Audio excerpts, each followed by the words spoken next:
Hello, what's up guys? Today we'll be learning how to run your Python scripts by uploading files to S3 using AWS S3 as a trigger and AWS Lambda. Okay, what do we need today is that we need an AWS account that has root access, a file you plan to upload and try out.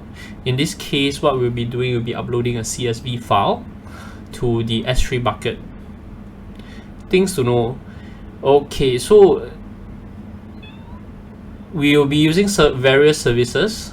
Some of them are including this AWS Lambda, where it is a function as a service. You can write it in many languages.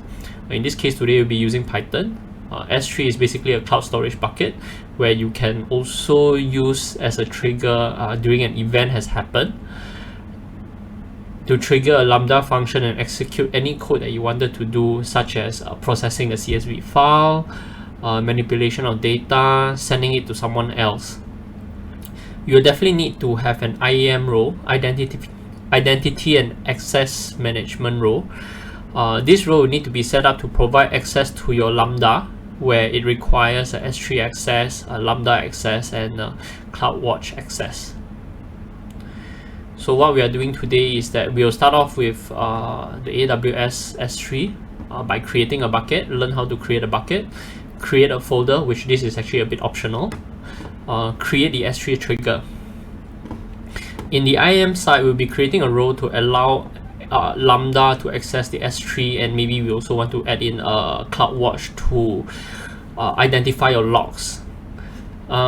We also need to create an AWS Lambda function. In this case today, what we'll be doing is we'll be adding a condition to the trigger. I'll tell you what we can do with the conditions and how can we retrieve a file from S3. Okay, so moving into the AWS service, I've logged on to my account. What you are seeing here is the AWS Management Console. Let's start with what we have mentioned. We are going to create an S3 bucket. So once we go into the S3 bucket, you can see that there I created multiple buckets previously with my various projects that I have done. So let's start with one right now. You just need to create the create bucket button on the top right just now. Let's say today call it Civil Tech tutorial. I would suggest for the region, what you can do is select the region that you are currently in, or as close as possible. If you are not, in this case I'm in Singapore right now, so I've selected the Singapore region. You do not need to you can choose to block all the other access. For this case, if you wanted to expose a particular file in the long run, you can do it, but do bear in mind that there are risks. For today's tutorial, we don't need any bucket versioning, so I just disabled this. There won't be any encryption needed for now, and you just create the bucket. So you notice that the bucket has been created. Inside this bucket, what you can do is you can choose to create a folder. In this case, you can choose to have a folder name. Like say in today's example, we'll use test, and we'll create a folder here. Okay, so up to now, this is what we have for Amazon S3 creating a bucket. So next on, we'll move on into creating an IAM role. So you can actually just search on the top. So what it will bring you to is to have your own identity and access management. What you can do now is go to the roles and create one. Today we are using AWS Lambda as a main service, the person who is going to access the other services. So for simplicity's sake, if you are doing for your own personal projects, what you can, for today's example also, you just need to select Amazon S3 full access. So this kind of full access, they will tell you what kind of services that you can, what are you really having access to. So you can see that there's quite a number of things here inside. So in today's example, we should be only using get object, but for simplicity's sake, we will just select the full access. So this is one. next on, we need to provide Lambda to have full access, and we will also need to have some access with CloudWatch.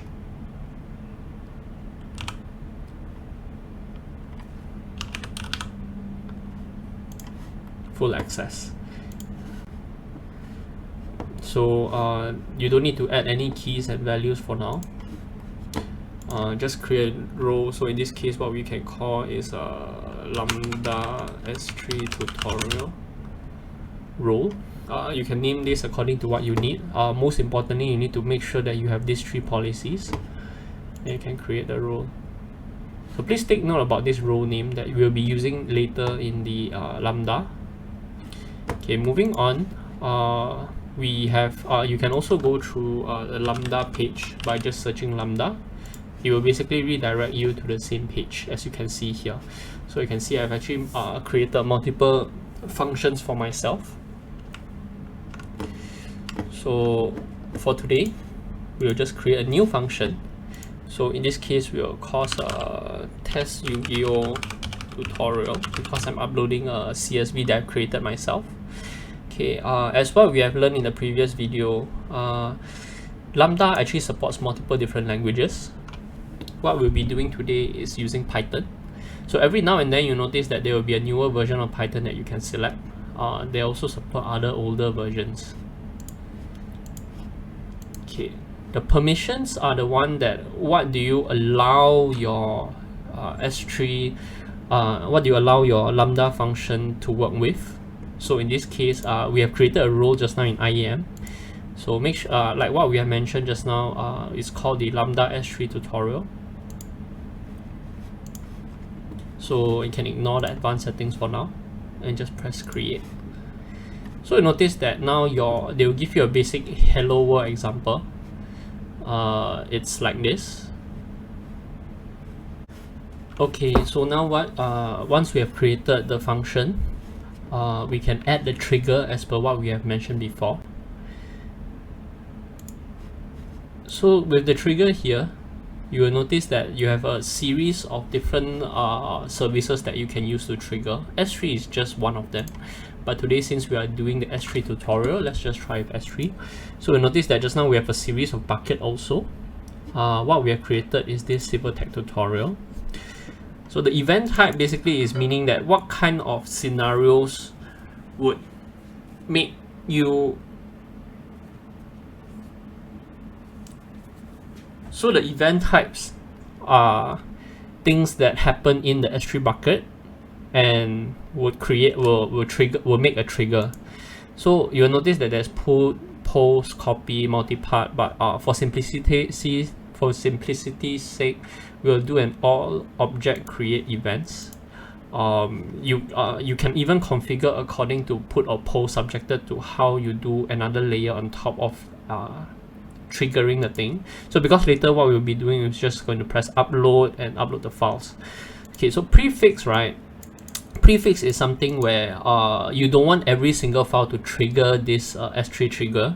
So what you can do is you can even just select a particular scenario. So what we did just now was we can even create a test slash. So how the prefix work is anything inside the bucket is a string for the file name. So if let's say we were to go back to S3,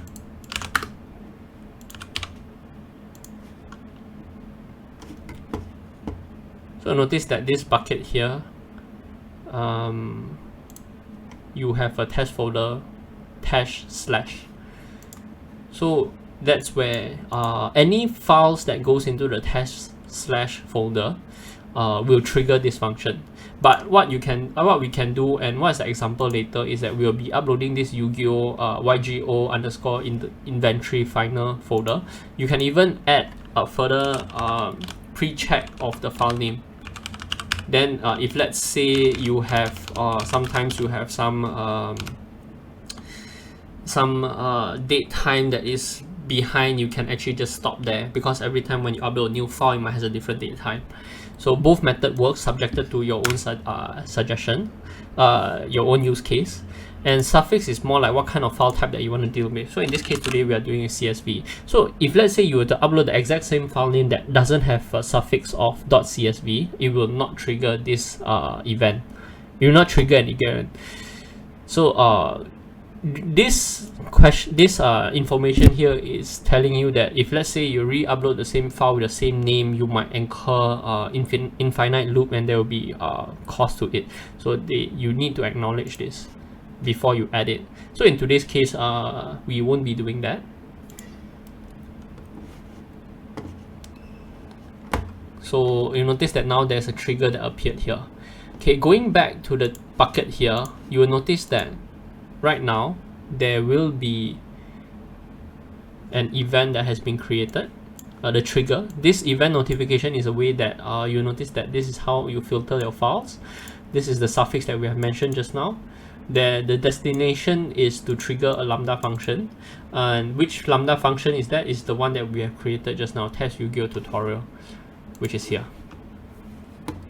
Going back to the code, okay, so just now what I've done is I've copied out a code that was very similar to what I've done. Actually, it's just a further extension of what we'll be working on. Okay, so in simple terms, what my code is telling me to do right now is that I need to import 3 different libraries, Boto3 pandas. Okay, to make this work, right, what I have done in my other project is I added a layer of custom layers that I've created. I will create a separate video for this on how to create your own layers, and you can edit. Okay, by default, AWS Lambda doesn't support pandas as a library, which is why quite often we don't notice what is really needed lah. Like some of the libraries are not existing inside the Lambda function, so you have to add as a layer to know that now this function has other libraries that is being added. In this case, I've added the pandas tutorial, the pandas library here, and some other libraries that might be needed in the long run.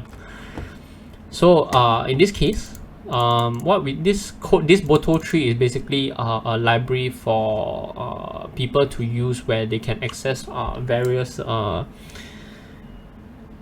services from AWS. It's called the Boto3 library.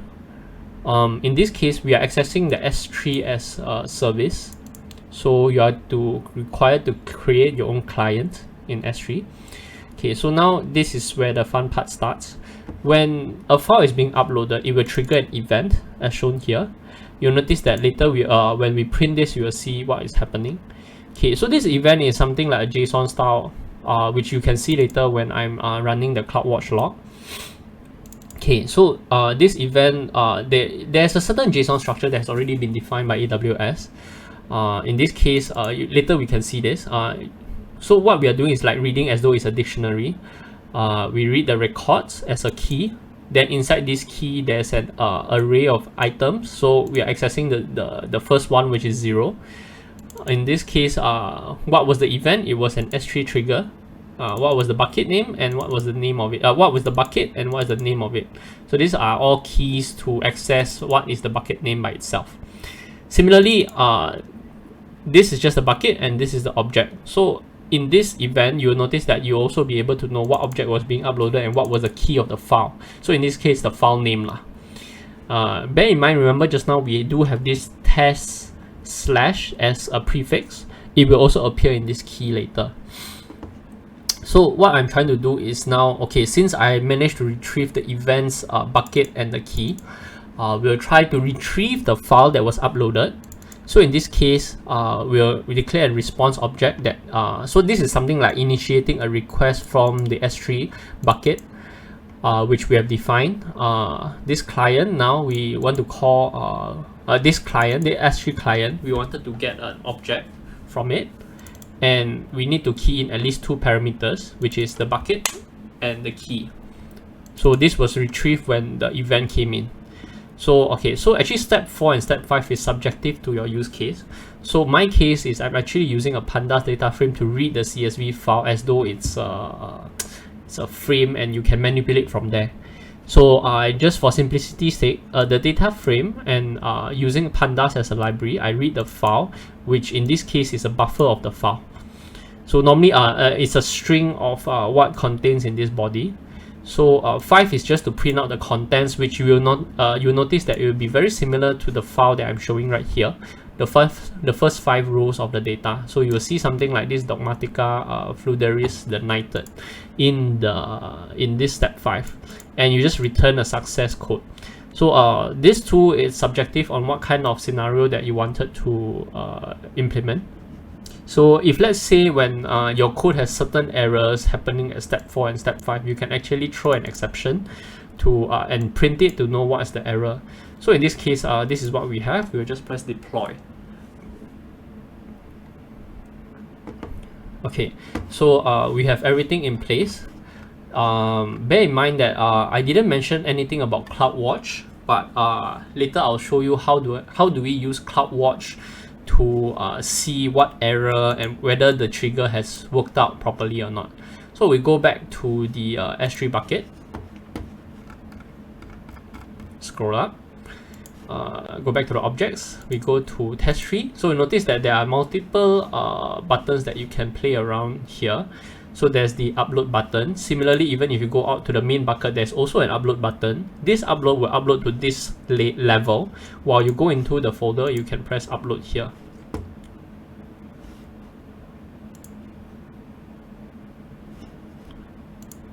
So what I can do now, I can drag and drop my file here. So this is the file that will be uploading, and we just press upload.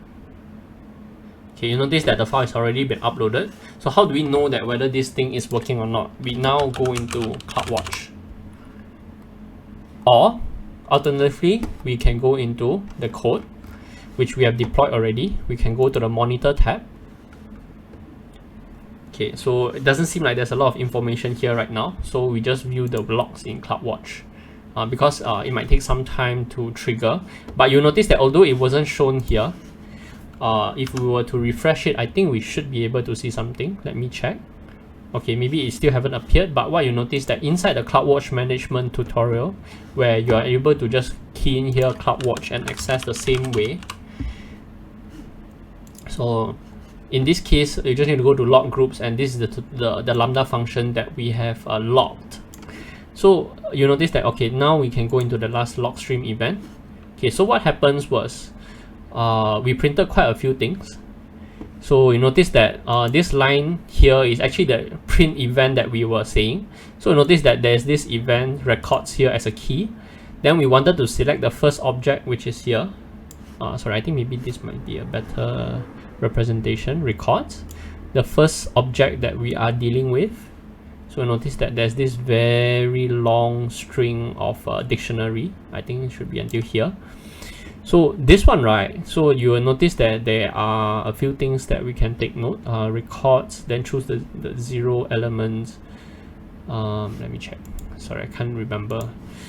Records 0, then choose S3. So the first element where there are multiple keys. So this key now is called S3. So inside the S3, you will notice that there's the bucket. Now we choose the name. So this is the bucket name. So notice bucket name and Silvertech tutorial, which is bucket and name lah. So it's here. Moving on, then we'll see the object that we have uploaded. The key is this name. So you notice that this is as a string. So although we call it as we created a folder, you'll notice that it's being appended as a full string inside the file that we have uploaded. So this is something that you need to take note. If you were to upload the file outside of the folder, you will not see this test slash. Okay, so this key tool is basically to show that actually this is the full string that we are dealing with. Okay, inside the card set image URL things. Also, this is just like reading the data frame. We are printing the data frame. So you notice that although they print 5 rows, so this 5 rows is actually reading the data frame. You'll notice that this and this is actually similar. The branded opening, Dharma, ROTD. So all these are the information here. If we were to expand this, yeah, so they just trim it lah. So notice that this is the whole data frame. So in this case, that's the end of how you can use this Lambda function to do some parsing. What you can do is you can even do some manipulation of the file and re-upload it back to the same bucket. So this I will do in a separate YouTube video. so that we can do things in a very modular way. I hope that you like today's tutorial, and if you like this video, do like and subscribe. And if there's any things that you think that you might want to work with, do send me a message. I'll try to respond to you as soon as possible. Yep, that's all for today. Thank you.